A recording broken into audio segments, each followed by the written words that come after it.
Hey guys, welcome back to the Snapchange Media channel. This week we are driving the Mercedes-Benz EQS 450 Plus. It's a fully electric luxury saloon. It's basically a S-Class and electric S-Class. It is very big inside here. One of its direct rivals is the BMW i7. I was lucky enough to attend the launch and I got to drive the i7. So I'm able to compare it with this EQS 450 Plus. Although this does have one engine on the rear axle, with the i7 has two electric motors actually. The EQS accelerates from 0 to 100 kilometers in 6.2 seconds. It's instant, the torque and the acceleration, you feel it, you feel the G-force, it sucks you in the seat, like, especially if you're in the passenger. As a driver you get used to it quite quickly. It's not really that fast. It's quick, it's very fast, but it's fast. Let's give it that it's fast.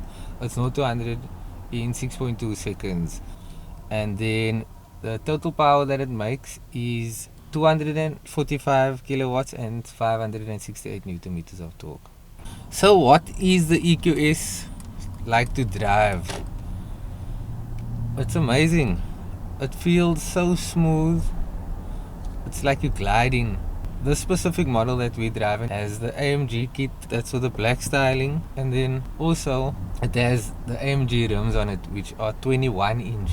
I think they cool 265s. But anyway, let's get back to our drives. It's so smooth and sleek on the road. You don't even feel the length of the car. It is 5.2 meters long and about 1.9 meters wide, almost 2 meters wide. So together with the air suspension, the EQS also has rear axle steering, which does an amazing job at chopping this car in half basically. So when you're taking corners, the rear axles turn with the front axles up to 10 degrees. So you don't feel like the car is that long, especially when you're reversing and parking or taking a turn actually. Does an amazing job with cornering at high speeds. The EQS has airmatic air suspension, air dampeners both in the rear and in the front, and it absorbs everything in this road. It's so smooth, even when you're driving like on untarred road, gravel or like paving.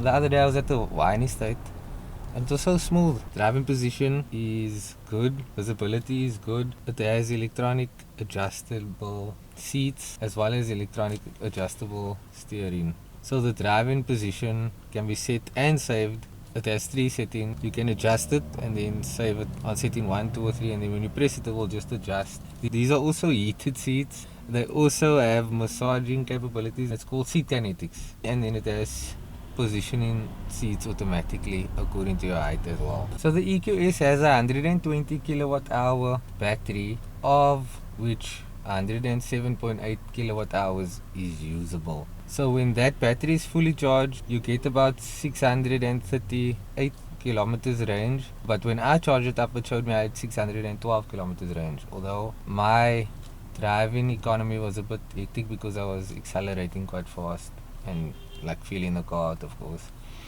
So I think the driving range is cool. I also, one of the other motoring journalists that had EQS on test, I saw that he got 712 range from when he fully charged his EQS that he had on test. The first time I charged, it was at the AC charger. It was at the Silo district at the waterfront. That was 11 kilowatt charging station. We charged for an hour and 40 minutes and it went up from 29% to 54%. It gave us about 100 kilometers range for an hour and 40 minutes. And then the next time I charged it was at the faster DC charger. The battery was at 26 or 27% when we got there. After 25 minutes it was already charged from the same 29% to 54%. So what took us an hour and 40 minutes at the AC chargers took us 25 minutes at the DC charger. We did obviously charge it full at the DC charging, and it took us about an hour and 45 minutes, and we were at, like I said, 20 6%. So the DC chargers are a lot faster, but the charging rate that they charge you per kilowatt is a lot more. It's about 5 Rand 30 or 5 Rand 50, and then at the AC charger it's free as long as you chip in your parking. So how long are you gonna stay at the mall just to charge up? Until malls maybe get faster charging, that would be a good option. But obviously if you do go to the mall, just hook your car up and charge it while you're shopping, and then just get some charge and then move on. And when you get home, you just charge it at home, because there is a home charging cable in the boot. So you're safe with all those options. I think you're safe. I wouldn't get range anxiety, because well, I'm from the days like of putting like 30 Rand in my car and driving it. It was a 1300 Taz, and I knew how far I could go with that 30 Rand with a little needle gauge. And in this car, it's fully electronic. It tells you clearly how much kilowatts you have left in the battery with your percentage, and it tells you clearly how much kilometers you have left if you drive economically or if you drive uneconomically. So obviously if you turn off most of the technological things in the vehicle, it takes less of the battery, although the ambient lighting inside here looks phenomenal, especially with this Alcantara dashboard that goes all the way around into the doors. I think it looks nice. These vents also look cool. I wish there were more of those vents up here though. But like I said, the EQS is going for that understated look. Is it better than the BMW? I'm not sure. I would love to have the BMW on test so that I could tell the difference for living after, because I just drove the BMW for like a day. I do feel like the BMW has a bigger wow factor, but the Mercedes-Benz is going understated, which I think is more my style if I were to spend over 2 million for a luxury sedan. The screen up front here, I think it's a 12-inch. It has different views. It has understated view, sport view, classic view, navigational view, and then assistance view. You get 4 different drive dynamic modes: eco, comfort, sport, and individual. Individual is a setting that you can customize yourself, how you want the car to feel according to the suspension, the steering wheel response, engine response, and the transmission, and then also traction control. Other than those drive dynamic modes, there is recuperation modes: strong recuperation mode, normal recuperation mode, and then no recuperation mode. In strong recuperation mode, it brakes automatically, and then when it's braking, it's recharging the battery. Like now I'm in strong recuperation mode. As soon as I release my foot off accelerator, it starts to brake automatically and it recharges the battery efficiently. When you put your foot on the brake, it does also recharge, but it's not as efficient.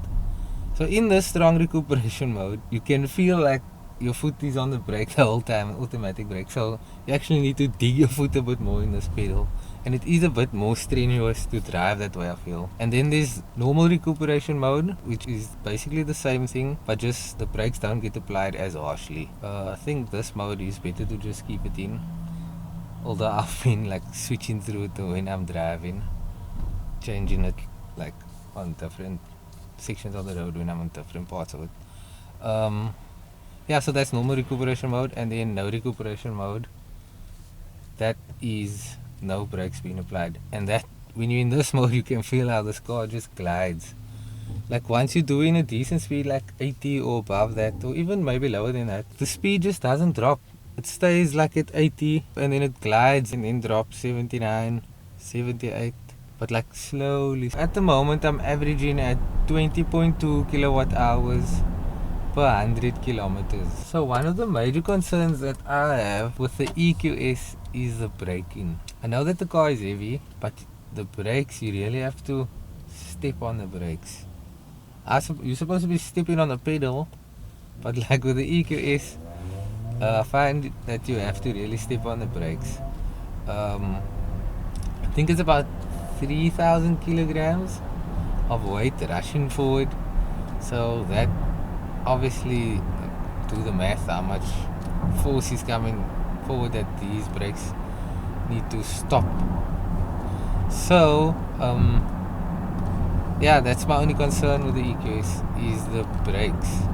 I think that they could have did a way better job with it, because what brakes are on the highest spec 580 model or the AMG model.